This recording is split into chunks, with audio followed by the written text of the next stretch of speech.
Hi everyone, welcome to Ethernal Realms and welcome to the month ahead astrology reading.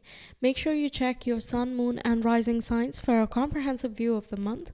Additionally, I would recommend watching the tarot reading of the month ahead to get a different perspective.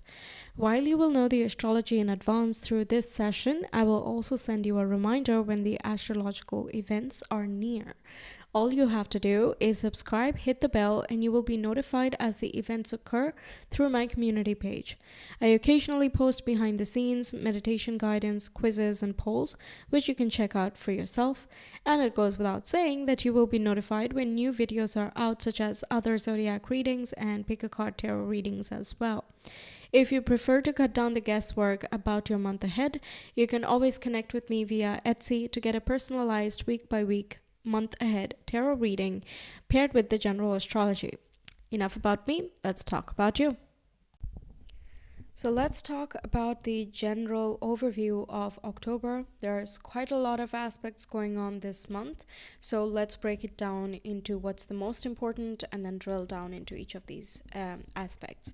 So first thing to note is that we have a Libra solar eclipse, which is a time of the new moon at 21 degrees of Libra occurring on the 14th of the month. I've already made a separate video for the eclipses. There are fateful events. There are some major changes that can happen in the Libran part of your charts, and this is a time of major release in order to rebalance or find a level of fairness, justice, and equality within that Libra area of your chart.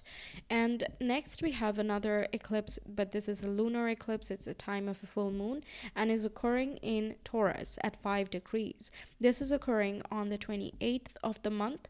So this month is full of eclipse energies. Both the new moon and the full moon events are eclipses, so it seems like a major turnaround. There can be certain curveballs, resolutions, and again letting go of certain things in order to find a rebalancing or evaluation, re-evaluation, revisiting of certain beliefs and conditioning and so on, which can help us down the line. This also I cover in my eclipse specific reading.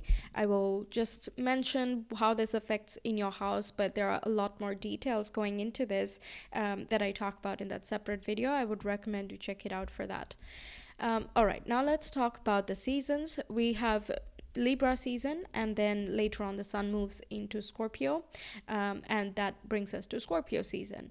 And Libra season is all about that, again, harmony. It's kind of that transition point, the midpoint, and like the equinoxes happened and we are now moving into the days becoming a little bit shorter, or you're trying to cultivate more peace, harmony, and communication with relationships and so on that come with that season. And with Scorpio season, we talk about purging, releasing, detoxifying ourselves, and also transforming ourselves for the better. Now, when the sun moves into Scorpio, which is on the 23rd of the month, we also have Mars already in Scorpio, and Mars moves into Scorpio on the 12th. So it's going to be quite an interesting one.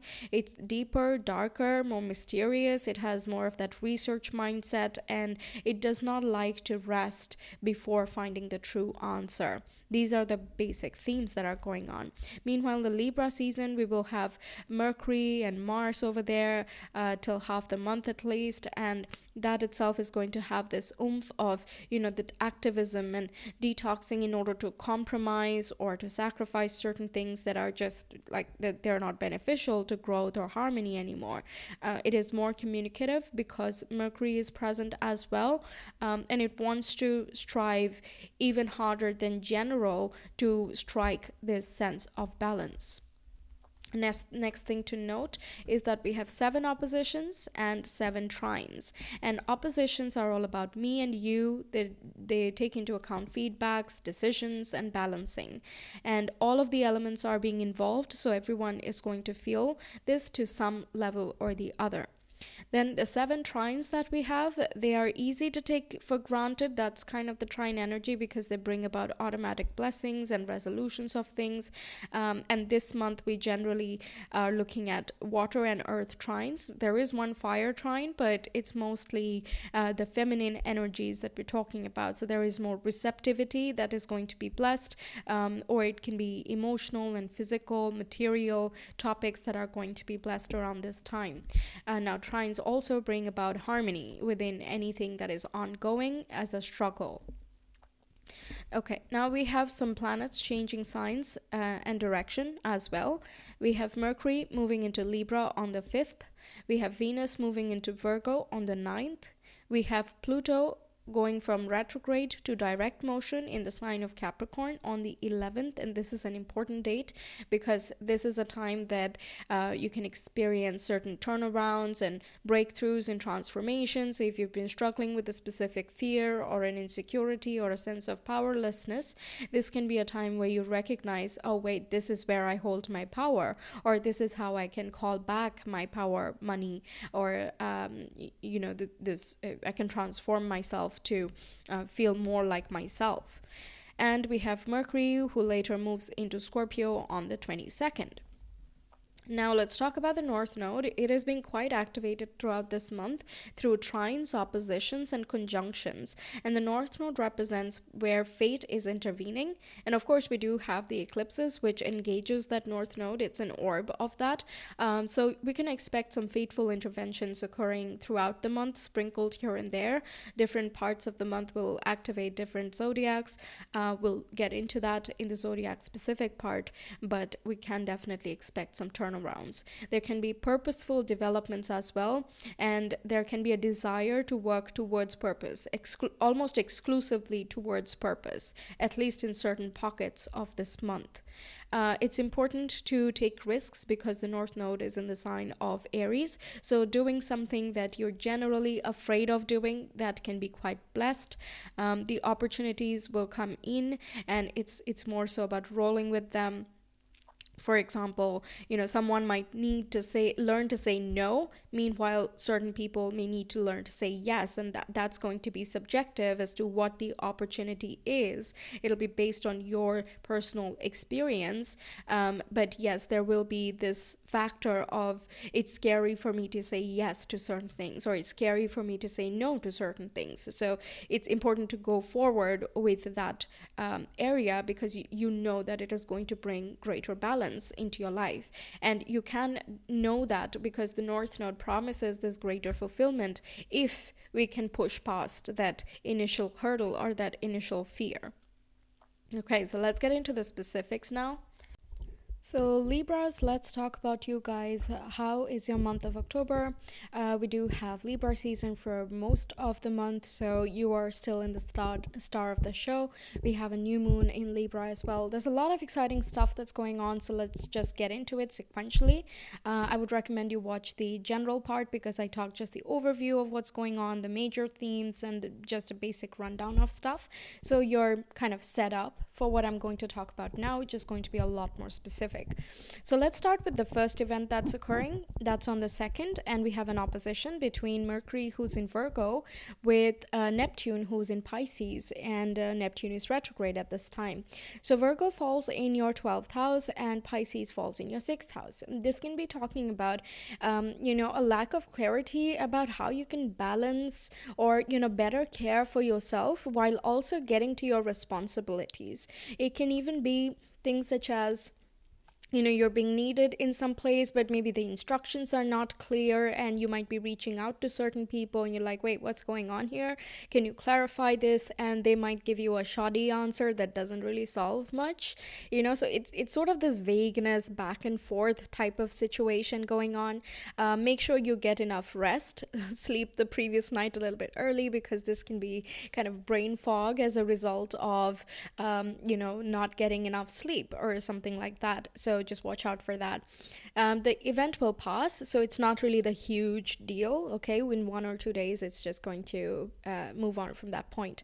On the 3rd, we have a trine between Mercury and Pluto. Mercury is still in that Virgo, your 12th house, and Pluto is in Capricorn in your 4th house of home, family, roots, and all the people that you share your house with. So if you're, a student, you're sharing your house with multiple other roommates, then this would be them as well. And the 4th house also talks about your ancestry and your inner self. It depends on what you are more focused on at this time, and those are the things that are going to be targeted by the planets, okay? So this trine is a beneficial aspect. It talks about harmony and protection. Now, Pluto is retrograde in that 4th house, so there might be certain struggles that you don't know how to solve.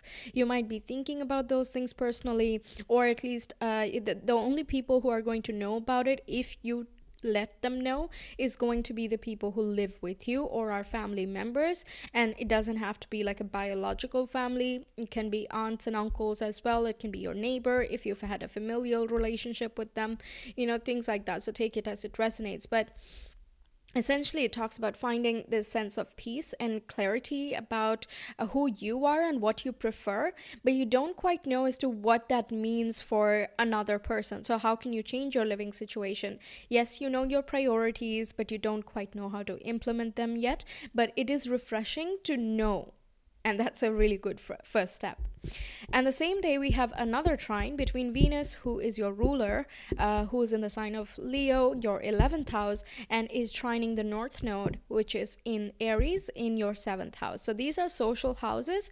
There can be like nice conversations you're having with people you love and care about.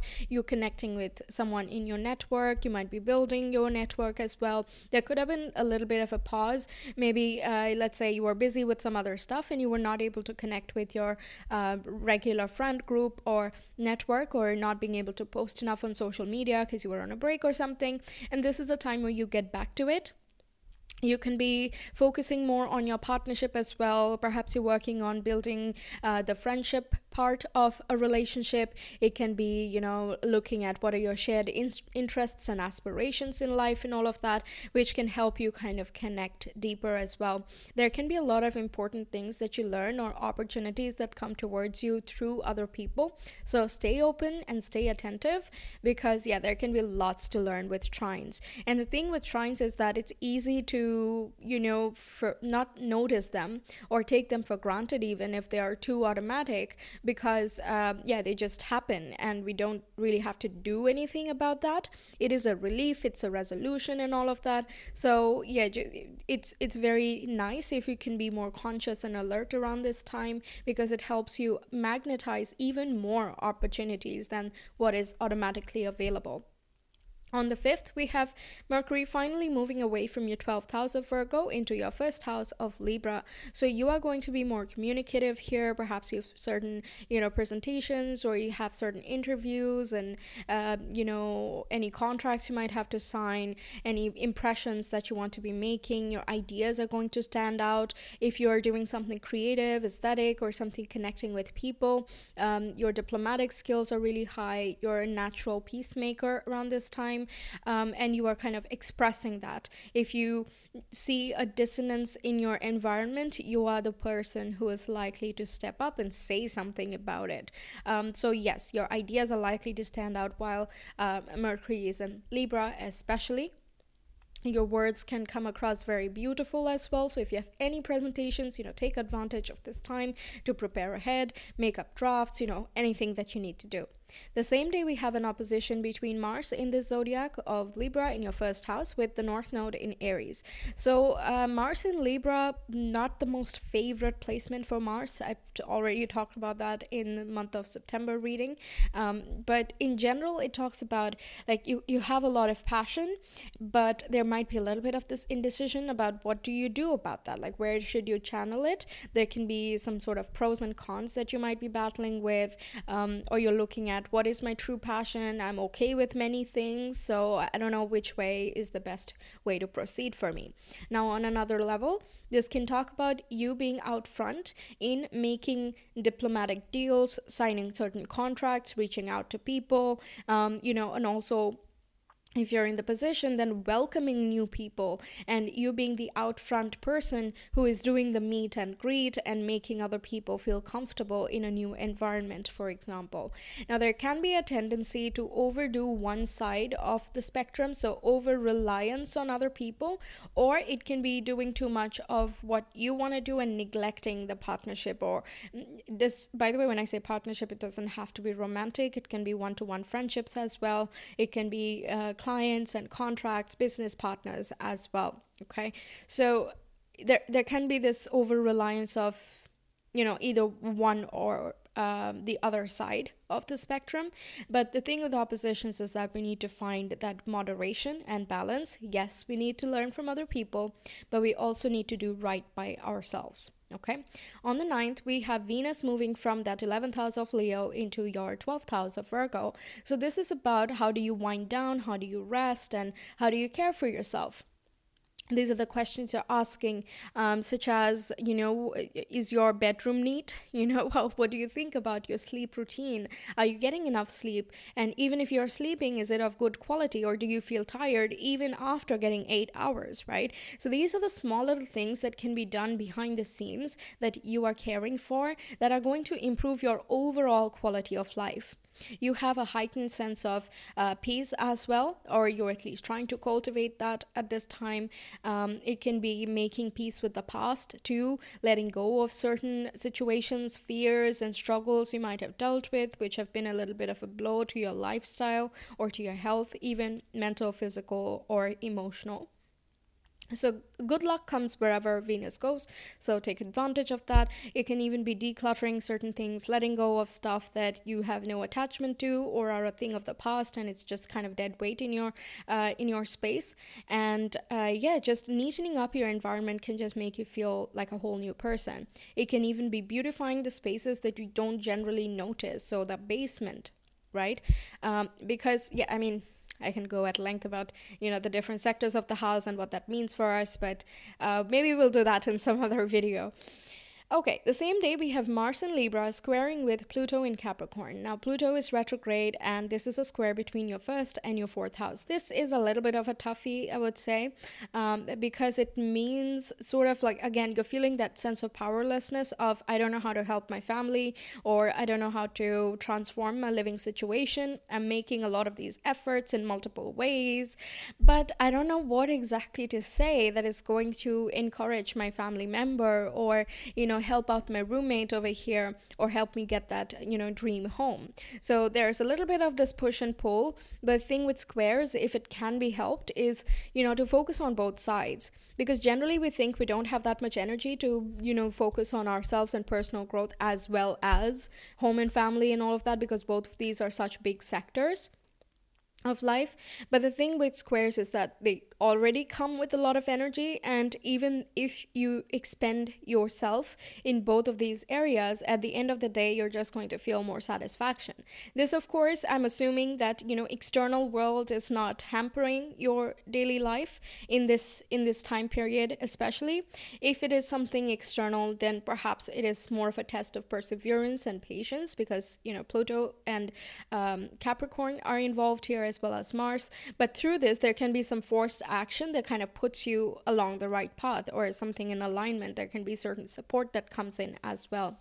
The next day, on the 10th, we have an opposition between Venus in Virgo with Saturn in Pisces, and Saturn is retrograde. So this again is talking about your 12th and your 6th houses. So what are you doing in your daily life? Perhaps there are certain things that need to be restructured, the way you associate with certain possessions you have in your everyday routines and lifestyle and all of that can be switched around as well. Adding some, intuitive such as meditation, or adding some type of manifestation routines, journaling, or just calming down, practicing some mindfulness, going outside and walking in nature, just doing something low key. It's the small little things that are going to make a big difference when Venus is in Virgo. So it's about how do you balance these sides of you.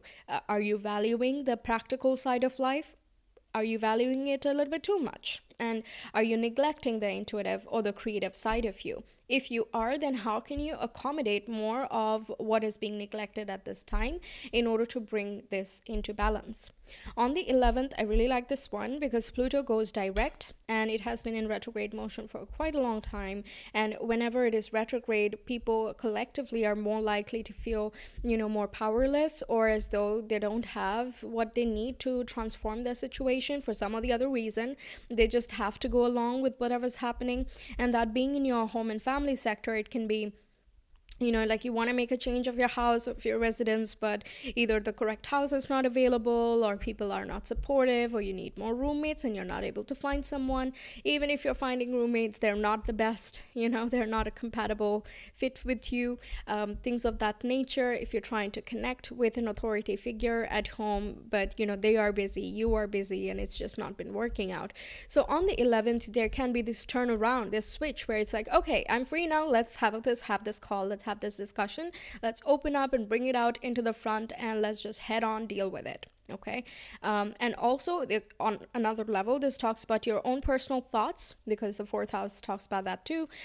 So you're looking at, why do I feel like this? Why do I take this on my plate? Or why do I not do a certain thing? On the 12th, we have Mars moving into Scorpio, and Mars rules Scorpio, so it is much more in power over here as compared to when in Libra.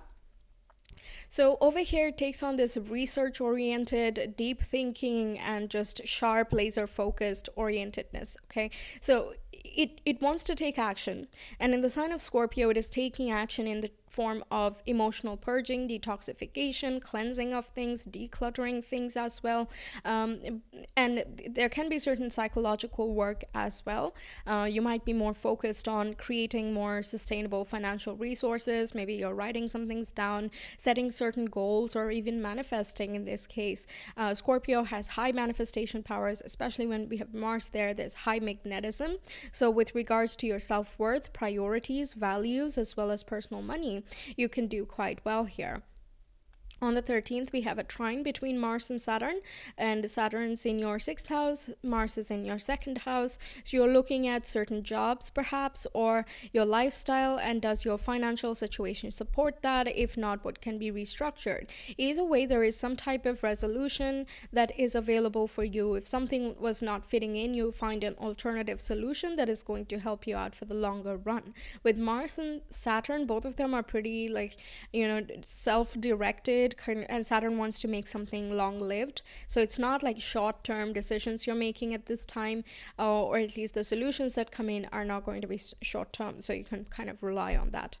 On the 14th, we have a new moon solar eclipse in your sign of Libra. This is major over here. There can be certain parts of yourself that you're letting go, any dependencies or any manipulations or gaslighting type of relationships you might have been in or have experienced in the past. You might be kind of going over them, and it's kind of inexplicable, okay? Sometimes it just comes up, okay? You're like, I had totally forgotten about my ex, but there you go. I don't know why I'm thinking about them, but then it just jogs up the memory, and it's kind of the subconscious's way of putting that out there so that the conscious can kind of process it, and then it's a lot less stress on the inner self, right? So this is quite deep because you have the South Node in your sign as well. So there are certain things to learn from the past, certain experiences to gather and turn them into wisdom and integrate that into your being. Meanwhile, releasing certain things, habits, thoughts, self-talk, whatever, that are not beneficial for you anymore. I talk at great length about the eclipses in the eclipse dedicated reading that I did, and I also get into your zodiac specific interpretation of these eclipses. So I would highly recommend you check it out, especially when you are such a pivotal part of this eclipse here. Okay, now I'm going to talk, it's a little bit of a story that's going on the 18th, 19th, 20th, and the 21st. So I'm going to talk in analogies, okay? So we have the sun in your sign, and the sun is the consciousness, and it talks about where the focus is, where your awareness is, what are you actively, consciously working upon.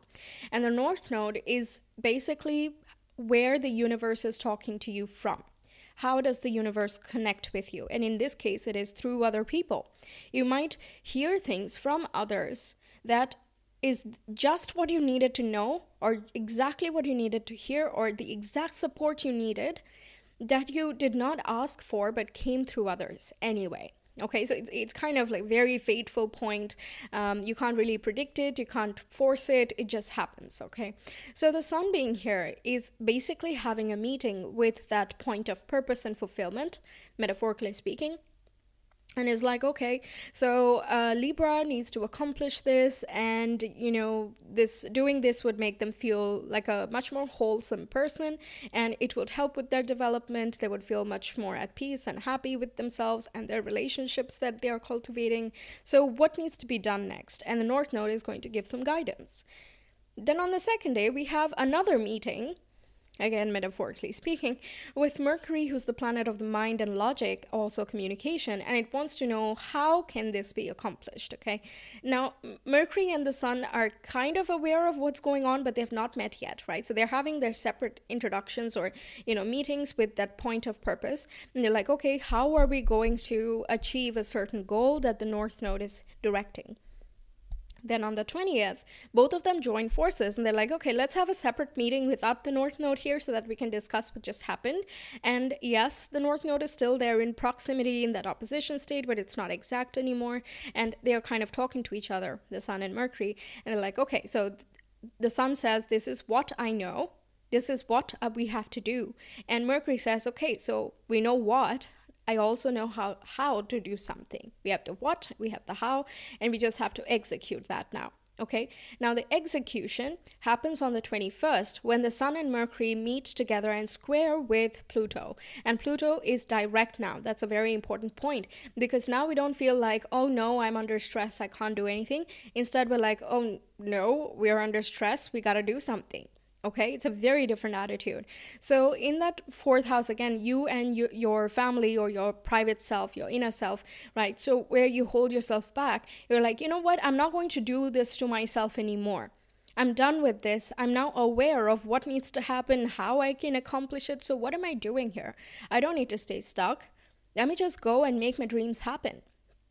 Okay, very powerful series of days. So yes, and you are again in the forefront over here with so much activity in Libra. So it's going to be quite pivotal for you. On the 22nd, we have Mercury moving into Scorpio. Again, that detective mind, research orientedness, deep thinking, and highly perceptive and observant as well. So you might be looking at how other people are spending, or you might be getting inspiration from others who you idealize, with regards to financial management or prioritizing. You might have, let's say, a Scorpio friend, and they are dealing with some things, and you can have a deep conversation with them, and that itself can be quite inspiring for you. Then we have the same day a trine between Mercury and Saturn is retrograde at this time. This is again your second and your sixth house. So you're looking at, okay, I have enough inspiration. I'm going to now make some long-lasting changes with regards to my lifestyle, habits, routines, my health and diet. I'm going to take more personal responsibility and make sure that I'm living according to my fulfillment. Now, this is a water trine, so you're looking at your emotions connected to all this. Intuition is involved, creativity can be involved as well, and essentially you're finding harmony in terms of that emotional realm. Same day, we have another trine. This is an earth trine between Venus in Virgo, your 12th house, with Jupiter in Taurus, and that falls in your 8th house. So Jupiter is also retrograde at this time. Both of them are benefic planets, so it is highly blessing, highly protective, and you are going over certain realizations you've already had, and you're trying to kind of break them down into smaller little pieces so you can properly understand and integrate them into your being. So it can be, for example, that yes, I realize I go for relationships like this because it helps me feel more secure, even though that's not really what I want. And this expectation is based on certain experiences I have noticed in the past, or other people's relationships, for example, okay?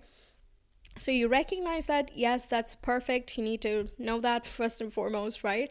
But with this trine, you might be like, so this is what I say in order to give off this impression, or this is where I go, and then I attract these type of people. So it's a little bit more drilled down and specific, that can help you kind of understand more in a nuanced way as to what gets you a certain pattern.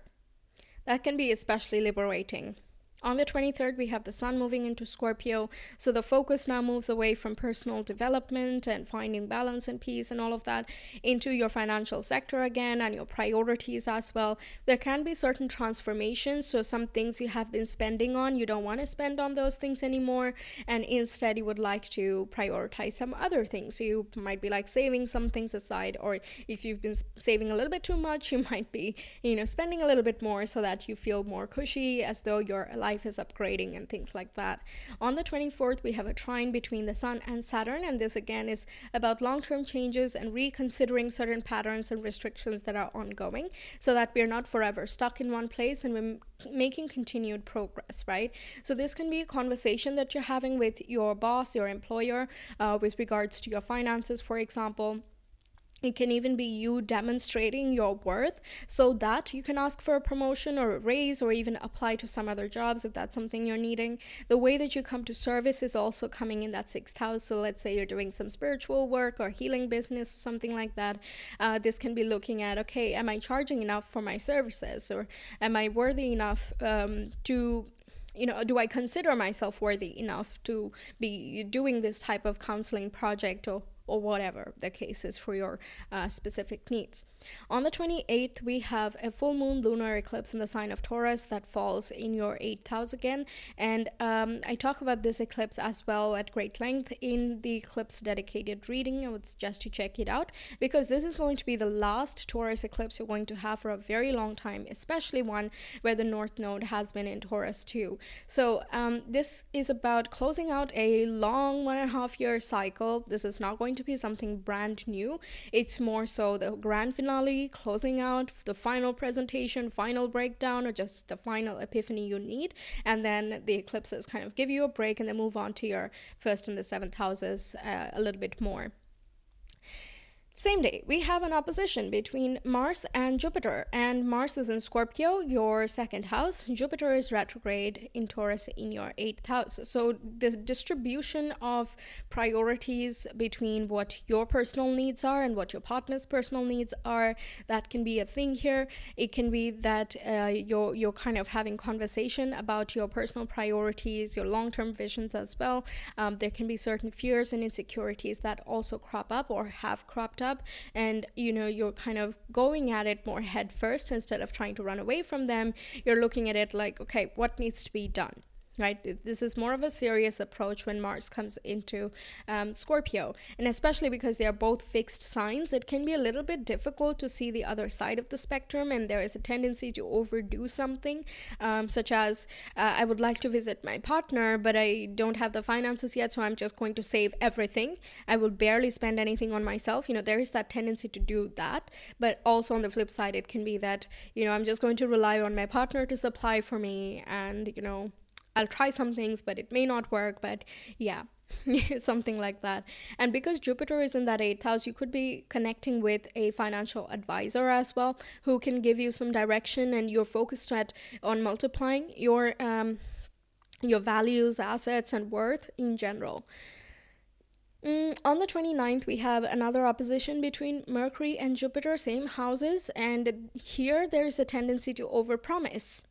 Okay, so overdoing on the 28th and overpromising on the 29th is likely. I'm not saying that everyone is going to do that. Now that you probably won't, but there is that tendency. It can be even other people are trying to overdo or overpromise something here. So take things with a little bit of a grain of salt. Think about things a little bit more deeply before taking any actions or decisions.